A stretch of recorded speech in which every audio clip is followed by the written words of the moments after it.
नमस्कार दोस्तों।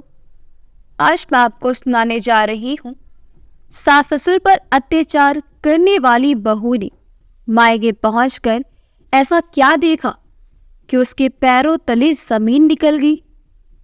अरे सुनते हो भाग्यवान, आज हमारे विवाह की 25वीं सालगिरह है। अंग्रेजी में क्या कहते हैं इसे? Marriage anniversary. तो मैडम जी बताइए, कैसे मनाना है ये दिन? रामेश्वर जी ने बड़े प्यार से अपनी पत्नी कमला की आंखों की गहराइयों में झांकते हुए कहा। कमला जी बोली, अजी मनाना क्या है, अब तो हमारी उम्र हो चुकी है। अगर अब सालगिरह मनाएंगे तो सब लोग हंसेंगे हम पर। चलो छोड़ो जी, लेकिन एक बात बताओ, हमारी शादी को इतने साल बीत गए, तुमने मुझसे कभी कुछ मांग क्यों नहीं रखी? आज के खास मौके पर मैं जानना चाहता हूँ, तुम्हारी कोई इच्छा अधूरी रह गई हो तो बताओ। मैंने अपनी बुढ़ापा पेंशन के कुछ पैसे बचा कर रखे हैं। मैं पूरी कोशिश करूँगा कि अपने आखिरी समय से पहले अपनी पत्नी की हर ख्वाहिश पूरी कर सकूं। रामेश्वर जी ने कहा। तो कमला जी बोली, अजी कैसी बातें करते हैं आप? अपनी शादी की सालगिरह के शुभ दिन पर कोई ऐसे मनहूस शब्द अपने मुंह से निकालता है क्या? जाओ, मुझे नहीं चाहिए आपसे कुछ भी। कमला जी ने मुंह फुलाकर अपने घुटने मोड़कर बेड पर बैठ गई। तभी रामेश्वर जी ने अपने उसी पुराने अंदाज में कमला जी को थोड़ा प्यार से छेड़ते हुए गुनगुनाने लगे। कोई हसीना जब रूठ जाती है तो और भी हसीन हो जाती है। कमला जी उसी समय शर्माते हुए मंद मंद मुस्कुराने लगी और बोली, चलिए, आज के खास मौके पर मैंने आपकी फेवरेट खीर बनाई है, अभी लेकर आती हूँ, साथ बैठकर खाएंगे। कमला जी तुरंत रसोई घर में गईं और एक प्लेट में अच्छी से खीर को सजाकर अपने पति के लिए लेकर आई और कहने लगी कि अपनी शादी की सालगिरह के शुभ दिन पर हम सबसे पहले खीर खाकर अपना मुंह मीठा करेंगे। इतना बरस हो चुके हैं हमारी शादी को और हमारा साथ अब तक बना हुआ है, और मैं चाहती हूँ कि मरते दम तक ये साथ बना रहे, और आपसे पहले मैं भगवान के पास जाऊँ। कमला जी और रामेश्वर जी खीर खाते हुए एक दूसरे के साथ मीठी मीठी बातें कर रहे थे और दोनों एक दूसरे को बधाई देते हुए मुस्कुरा रहे थे। तभी अचानक उनकी बहू मधु घर पहुंच गई और ये सारा दृश्य देखने लगी और अपने सास ससुर को मुस्कुराते हुए देखकर उसके तन बदन में आग लग रही थी। गुस्से में पैर पटकते हुए आई और बोली, जरा सी देर के लिए बाहर क्या निकली? आप लोगों की तो मन मर्जी शुरू हो गई। और ये क्या खीर बनाई है? मुझसे पूछे बिना, मेरी इजाजत के बिना, मेरी इजाजत रसोई में कदम कैसे रखा आपने? बुढ़ापे में भी जीभ का चटोरापन कम नहीं हुआ आप लोगों का। थोड़ी देर के लिए बच्चों के स्कूल क्या गई कि आप दोनों ने तो मौज बनानी शुरू कर दी। चुपचाप अपने कमरे में नहीं बैठा जाता क्या तुम लोगों से? पैर कबर में लटके हुए हैं आप दोनों की, और मेरे पीठ पीछे पार्टी चल रही है। ये सुनने के बाद रामेश्वर जी से रहा नहीं गया। उनके सब्र का बांध टूट गया और बोले, बहू, शायद तुम भूल रही हो कि ये घर तुमसे पहले हमारा है और हम इस घर में अपनी मन मर्जी से रह सकते हैं और जो जी चाहे वो पकाकर खा सकते हैं। तुम्हें ऐसी बोलने का कोई हक नहीं है। तभी मधु ने बड़ी बेशर्मी से अपने ससुर को तपाक से जवाब दिया और कहा कि आप लोगों का घर नहीं है, और यदि इस घर में रहना है तो आपको मेरे हिसाब से ही रहना होगा, वरना दरवाजा खुला है, आप लोग जा सकते हैं। और आपका एक और भी बेटा है, हमने ठेका नहीं ले रखा आप दोनों का। फिर कुछ अलग से तो नहीं दिया आप लोगों ने हमें, जो जेठानी जी को दिया है वही तो मेरे पास है। तभी रामेश्वर जी सहमी हुई आवाज में बोले, बहू, हमने ऐसा भी क्या कर दिया जो तुम इतना गुस्सा कर रही हो? खीर ही तो बनाई है। इस बात पर मधु जोर से चिल्लाई, मुझसे पूछे बिना कैसे बनाई आपने ये खीर? आपको ये मालूम नहीं क्या दूध कितना महंगा है? और फिर पैसे क्या पेड़ पर उगते हैं? अगर खीर बनानी ही थी तो मेरे लौटने का इंतजार नहीं कर सकते थे? थोड़ा सा भी सब्र नहीं था? और फिर मुझे दही भी जमानी है, बच्चे भी लौटकर दूध मांगेंगे, अब कहाँ से आएगा दूध? सारा दूध तो तुम लोग गटक गए, हमेशा अपनी मनमर्जी करते हैं।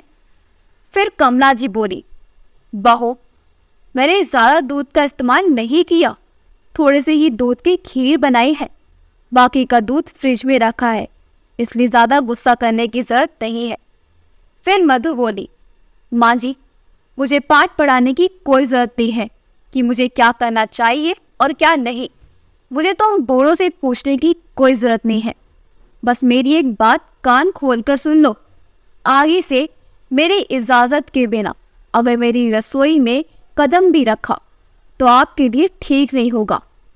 इस पर कमला जी बोली, बहू, हम अपने बेटे की कमाई का खाते हैं, कौन सा तुम कमा रहे हो जो इतना भड़क रही हो? और अगर थोड़ा सा खर्च कर भी लिया तो क्या बिगड़ गया? इतना सुनते ही मधु का गुस्सा 7वें आसमान पर पहुंच गया। उसी समय मधु की माँ रमा देवी वहां पहुंच गई। उन्होंने दरवाजे से ही अपनी बेटी के चिल्लाने की आवाज़ सुन ली, इसलिए वो वही दरवाजे की आड़ में खड़ी हो गई और वही खड़े खड़े सारा नज़ारा देखने लगी। उन्होंने देखा कि मधु ने झपट कर अपने सास ससुर के हाथ से खीर की कटोरी छीनकर नीचे फेंक दी और बोली, ये घर मेरा है और मैं इस घर की मालकिन हूँ, और आपका बेटा वो पहले हुआ करता था, अब वो मेरा पति है, और पति के हर चीज पर सबसे पहले उसकी पत्नी का हक होता है, ना कि उसके बूढ़े माँ बाप का। अब जैसा मैं कहूँगी वही सब तुम्हें करना होगा, अपनी मन मर्जी चलाने की जरूरत नहीं है। ऐसा कहते हुए मधु गुस्से में तमकते हुए अपने कमरे में चली गई। कमला जी और रामेश्वर जी की आंखें भर आई और वो अपने भाग्य पर रोने लगी। कमला जी और रामेश्वर जी के 2 बेटे थे, बड़ा बेटा मोहित और छोटा बेटा रोहित। उनके घर की आर्थिक स्थिति ज़्यादा अच्छी नहीं थी, परंतु फिर भी अपने दोनों बेटों को दिन रात एक करके मेहनत मजदूरी करके अच्छे स्कूल में पढ़ाया और पढ़ लिख कर बड़ा बेटा तो डॉक्टर बन गया और छोटा बेटा रोहित आर्मी में भर्ती हो गया।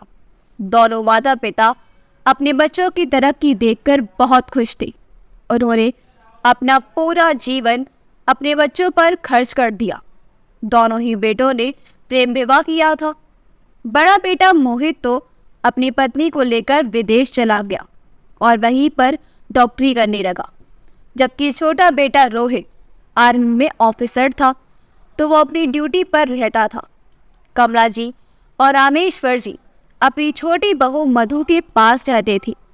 रोहित अपने माता पिता से बहुत ज़्यादा प्रेम करता था, जबकि उनके बड़े बेटे मोहित को उनके कुछ परवाह नहीं थी।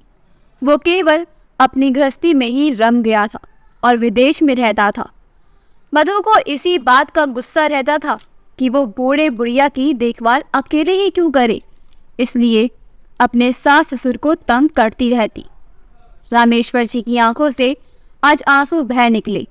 वे खुद को कोसने लगे कि उन्होंने अपने बुढ़ापे के लिए कुछ बचाकर क्यों नहीं रखा, कि उन्होंने अपने बेटे की पढ़ाई के लिए अपना घर तक बेच दिया और खुद कंगाल होकर इस कगार पर आज पहुंचे कि बेटे बहू के टुकड़ों पर पलना पड़ रहा है।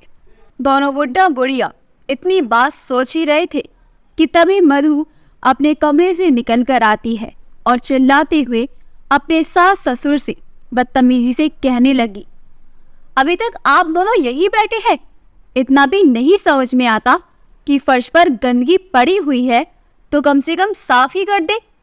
चलिए सासू माँ, उठिए और फर्श पर पड़ी हुई सारी खीर साफ कीजिए, बड़े आई सालगिरह मनाने वाली। इतनी उम्र हो गई और इस बुढ़ापे में भी इन दोनों को रोमांस की सूझ रही है। मधु के चिल्लाने की आवाज सुनकर बुजुर्ग दंपति डर गए और बेचारी कमला जी ने आंखों में आंसू लिए फर्श को साफ किया और पोंछा लगाया और अपने कमरे में जाकर अश्रुधारा बहने लगी। और इधर बाहर दरवाजे की ओट में खड़ी मधु की माँ रमा जी ये सब देखकर अंदर तक हिल गई थी और उल्टे पैरों से अपने घर वापस लौट गई। घर आकर अपने घर के बरामदे में कुर्सी पर धन से बैठ गई। हैरानी से उनकी आंखें पथरा गई। वे लगातार एक ही दिशा में शून्यवाद तरीके से देखी जा रही थी। तभी उनकी बहू स्नेहा ने देखा कि उसकी सासू माँ परेशान लग रही है। स्नेहा जो अपनी सास का पूरा सम्मान करती थी और बहुत ख्याल रखती थी, अपनी सासू माँ को परेशान देखकर पूछने लगी, क्या हुआ माँ जी? आप तो दीदी की ससुराल गई थी ना, वो ठीक तो है ना? कुछ हुआ है क्या? आप बहुत दुखी लग रही हो। रमा जी और उनकी बहू स्नेहा की बात सुनकर रमा जी का बेटा सुमित भी वहां आ गया और बोला, क्या बात हो गई माँ, आप परेशान क्यों हो? तभी रमा जी रुंधे गले से बोली, बेटा मैंने और तुम्हारे बाबूजी ने तुम दोनों को अच्छी शिक्षा और अच्छे संस्कार दिए थे, परंतु ना जाने फिर मधु ने हमारे संस्कारों को क्यों शर्मिंदा कर दिया। हमारी परवरिश में तो कोई कमी नहीं थी, फिर क्यों हम उसे इंसानियत का पाठ ना पढ़ा सके। ऐसा कहते कहते बेचारी रमा जी की आंखें भर आई। दोस्तों, माँ बाप को अपनी बेटी पर बहुत गर्व रहता है और वे चाहते हैं कि उनकी बेटी जहाँ भी जाए उनका सिर ऊंचा रखे, उनके संस्कारों को शर्मिंदा ना करे। परंतु यदि उन्हें माता पिता को अपनी बेटी की ये हरकतें देखने को मिलती है तो उन्हें कितना दुख होता है, ये केवल वही जानते हैं। आज वही सब रमा जी पर बीत रहा था। वो अंदर से बहुत दुखी थी। अंदर ही अंदर अपनी बेटी का व्यवहार उनके दिल को कचोटता जा रहा था। उन्होंने अपनी बेटी बहू से कहा कि आज जब मैं मधु के घर पहुंची तो मैंने देखा कि वो अपने बूढ़े सास ससुर के साथ जानवरों से भी बदतर सलूक कर रही थी। ये सुनकर सुमित गुस्से में आ गया और बोला, तो माँ आपने उससे कुछ कहा क्यों नहीं? आपको उसे डांटना चाहिए था, उसे फटकारना चाहिए था। इस पर रमा जी बोली, बेटा मुझे कुछ समझ नहीं आ रहा था। वो इस तरह का व्यवहार कर रही थी कि मुझे उसे अपनी बेटी कहते हुए भी शर्म आ रही थी। मेरी हिम्मत तक ना हुई कि उसके पास जाऊं। उसके सास ससुर इतने भले इंसान हैं, मैं उनके सामने अपना चेहरा कैसे दिखाती, उनसे नजरें कैसे मिलाती। तभी तो मैं बाहर से ही वापस लौट आई। फिर रमा जी बोली, जो बात मैं तुम्हें कहने जा रही हूँ, ये बात सुनकर तुम दुखी मत होना। मुझे लगता है कि हमें मधु से अपना रिश्ता खत्म कर लेना चाहिए। अपनी माँ के मुंह से ये शब्द सुनकर सुमित हैरान रह गया। तभी स्नेहा अपनी सासू माँ को टोकते हुए कहने लगी, नहीं माँ जी, आप ऐसा सोच भी कैसे सकती हैं? आखिर वो आपकी बेटी है और अगर औलाद अपने रास्ते से भटक जाती है तो उसे सही रास्ते पर लेकर आना माँ बाप का काम होता है। रिश्ता तोड़ने से किसी के व्यवहार में बदलाव नहीं आता। तभी रमा जी कहने लगी, आज मैं बहुत ही लाचार महसूस कर रही हूँ। मैंने और तुम्हारे पिताजी ने अपनी बेटी मधु को दुनिया की सारी खुशियाँ दी, सब कुछ दिया, लेकिन उससे एक अच्छा इंसान तक नहीं बना सके। तभी स्नेहा ने अपनी सासू माँ को संभाला और कहा, माँ जी वो सब छोड़ो, ये वक्त टूटने का नहीं है, आपको खुद को संभालना होगा। कुछ दिनों बाद रक्षाबंधन का त्योहार आ रहा है और दीदी यहाँ पर आएंगी। आगे मैं सब संभाल लूंगी। मैं जानती हूँ कि आगे क्या करना है, आप चिंता मत कीजिए। अपनी बहू की ढाढ़स भरी और उम्मीद भरी बातें सुनकर रमा जी को बहुत अच्छा लगा।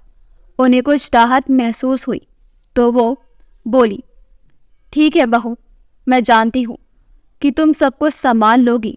मुझे तुम पर पूरा विश्वास है। रक्षाबंधन के त्योहार से पहले ही मधु हमेशा की तरह उसकी तैयारी में जुट गई और अपने भाई के लिए राखियाँ और मिठाई खरीद कर ले आई।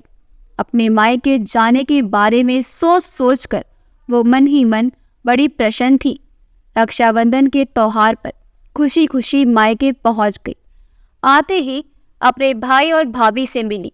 उसकी नजरें अपनी माँ को ढूंढ रही थी, लेकिन माँ कहीं नजर नहीं आ रही थी। आ गई दीदी, आप आइए बैठिए, मैं आपके लिए कुछ खाने को लेकर आती हूँ, स्नेहा ने कहा। मधु बोली, नहीं भाभी, इसकी कोई जरूरत नहीं है, आप बस ये बताइए कि माँ कहाँ है। मधु की बातें सुनकर स्नेहा ने बड़ी ही बेरुखी से कहा, अरे होंगी यही कहीं, मुझे क्या मालूम, मैं कोई उनके आगे पीछे थोड़ी ना घूमती रहती हूँ, मुझे घर के और भी काम करने होते हैं। अपनी भाभी की बात सुनकर मधु हैरान रह गई। तभी सुमित बोला, अरे मधु, तुम आ गई, कैसी हो तुम? जीजाजी कैसे हैं? वो तो ठीक है, अगले महीने आएंगे, लेकिन माँ कहीं नजर नहीं आ रही, कहाँ है वो? मधु ने फिर से वही प्रश्न किया।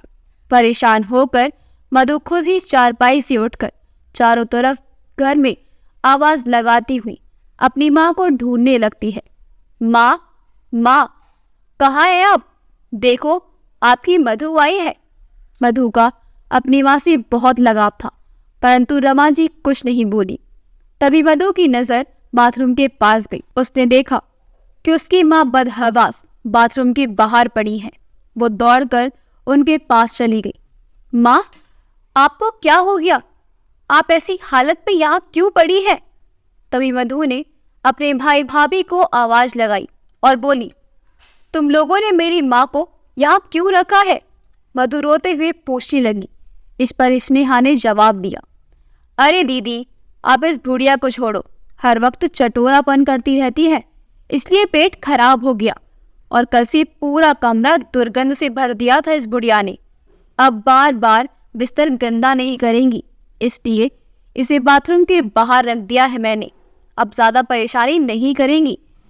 अपनी भाभी की बात सुनकर मधु ने गुस्सा से कहा, लेकिन भाभी, अगर माँ ने अपनी पसंद का कुछ खा भी दिया तो क्या हो गया? बुढ़ापे में खाने का मन नहीं करता क्या? आप इन्हें दवा दे देती। इनकी इतनी बेकदरी करने का क्या मतलब था?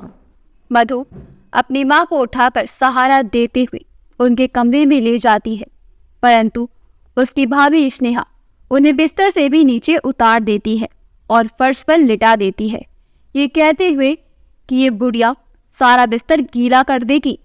इस पर मधु की आंखों से आंसू बह निकले और चिल्लाने लगी, भाई भाभी, आप दोनों तो ऐसे ना थे, आप लोगों को क्या हो गया है?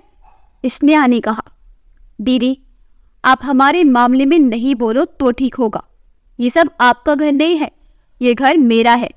पति के घर पर सबसे पहले हक उसकी पत्नी का होता है, मैं जैसा चाहूंगी वैसा ही करूंगी। आप इस घर की मेहमान हैं और मैं इस घर की मालकिन। तभी मधु गुस्से में बोली, भाभी, आपकी हिम्मत कैसे हुई मुझे मेहमान कहने की? मैं इस घर की बेटी हूँ और मेरी भी इस घर पर हक है। आखिर तुम लोगों को हो क्या गया है? तुम लोग एक इंसान होकर दूसरे इंसान के साथ इतना बुरा व्यवहार कैसे कर सकते हो? अरे कम से कम बुढ़ापे में उनकी उम्र का तो लिहाज करो। और भाई, तुम भी अपनी पति का ही साथ दे रहे हो। वो मेरी माँ के साथ कितना बुरा व्यवहार कर रही है, कितने बुरे तरीके से पेश आ रही है, और आपको कोई फर्क ही नहीं पड़ता। आप भी अपनी पत्नी की गुलामी करने लग गए। और भाभी, अगर आप इस घर की मालकिन हो तो ये घर मेरी माँ के बेटे का भी है, आप ये सब कैसे भूल गई? तभी अपनी बेटी की बातों को सुनकर रमा जी को बहुत गुस्सा आया। वो उसी समय उठकर बैठ गई और अपनी बेटी के गाल पर जोरदार तमाचा जड़ दिया। ये सब देखकर मधु के पैरों तले जमीन खिसक गई। तमाचे से लाल हुए अपने गाल पर हाथ रखकर मधु गुस्से से खड़ी हो गई। ये सब क्या है माँ? तभी रमा जी गुस्से में बोली, तुम तो चुप ही रहो, तुम्हारे मुंह से ऐसी बातें शोभा नहीं देती। अब हैरान तो ऐसे होकर खड़ी हो जैसे तुम्हें कुछ मालूम ही नहीं है।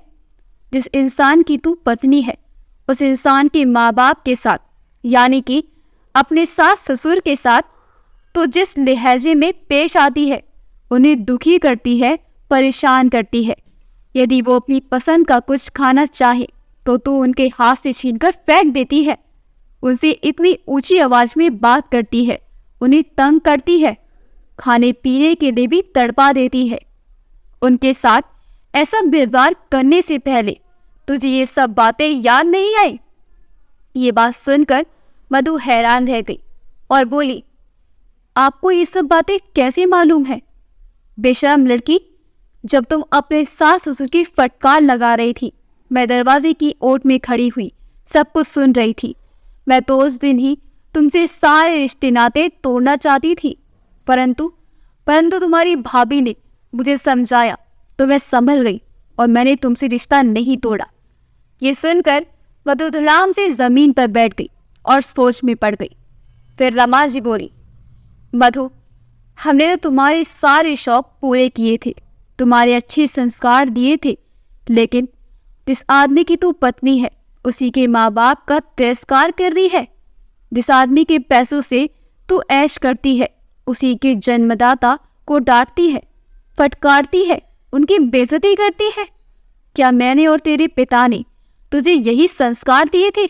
जरा सोच, तेरे स्वर्गवासी पिता जब तुझे ऐसा व्यवहार करते देखेंगे तो उनकी आत्मा को क्या शांति मिलती होगी। अगर तेरे पति को तेरे किए गए व्यवहार के बारे में पता चला तो उस पर क्या बीतेगी? क्या उसे अच्छा लगेगा? उसके बूढ़े माँ बाप को इतना दुख देती है, क्या वो तुझे कभी माफ कर पाएगा? अरे वो तो तेरे साथ अपना रिश्ता ही तोड़ देगा। क्या आज से पहले कभी तूने अपनी भाभी को मेरे तिरस्कार करते हुए देखा है? तुमने देखा है ना कि तुम्हारी भाभी मेरा कितना सम्मान करती है, मुझे भगवान की तरह पूजती है, कितनी संस्कारी है वो, दिन रात मेरी सेवा करती है और आज तक उसने कभी ऊंची आवाज में मुझसे बात तक नहीं की। हमेशा मम्मी जी कहकर मेरे आगे पीछे घूमती रहती है। और बेटी, तुम ऐसे कैसे बन गई? कब से तुम इतनी खुदगर्ज हो गई? इतना सुनते ही मधु फूट फूट कर रोने लगी और अपनी माँ से माफ़ी मांगने लगी। माँ, मुझसे बहुत बड़ी गलती हो गई। मैं केवल यही सोच रही थी कि मेरा रिश्ता केवल मेरे पति के साथ है और मेरे सास ससुर तो दोनों के हिस्से में आने चाहिए, लेकिन जेठ जी उन्हें मेरे पास छोड़कर चले गए। इस बात पर मुझे गुस्सा आता था कि मैं अकेले ही क्यों रखूं उन्हें, हक तो दोनों का बराबर है। इस पर मधु की माँ रमा जी उसे समझाते हुए कहती है कि बेटी, उनकी करनी तो उनके साथ है, लेकिन तेरी करनी तेरे साथ है। अगर वो तेरे सास ससुर को नहीं रखना चाहती तो वो उनकी गलती है, परंतु तुम क्यों पाप की भागीदार बन रही हो? अगर तुम भी ऐसा करोगी तो उनमें और तुझमें फर्क क्या रह जाएगा? तू ही सोच बेटा। माँ की बात सुनकर मधु अपनी माँ और अपने भाई भाभी जी से माफ़ी मांगती है और उसे आज अपनी गलती का एहसास हो जाता है और वो अपने वापस ससुराल जाती है। आते ही वो अपने सास ससुर के पैरों में गिर जाती है और रोती हुई गिड़गिड़ाती है, माँ, पिताजी, आप मुझे माफ़ कर दीजिए। मैंने आप दोनों के साथ बहुत बुरा व्यवहार किया। मैंने आपको कभी नहीं समझा। मुझे माफ़ कर दीजिए। आइंदा मैं ऐसा सलूक कभी नहीं करूँगी। मधु के सास ससुर उसे माफ़ कर देते हैं और कहते हैं, बहू, तुम्हें मालूम है, माँ बाप को बुढ़ापे में सबसे ज़्यादा उनके बच्चों की ज़रूरत होती है। हमें ऐसे तुमसे कुछ नहीं चाहिए, बस हम तो इतना ही चाहते हैं कि तू हमारे साथ प्यार से बोल, बतिया लिया कर। हमारे लिए वही सबसे बड़ी बात है। ये बात सुनकर मधु आंसू पोंछते हुए कहने लगी, माँ, प्यार से बात करना ही नहीं, मैं आपको प्यार से खाना भी खिलाऊंगी। ऐसा कहते हुए वो तुरंत रसोई घर में चली जाती है और झटपट स्वादिष्ट खीर बनाकर ले आती है और कहती है, लीजिए माँ, पिताजी, आप दोनों आज मेरे हाथ से खीर खाइए।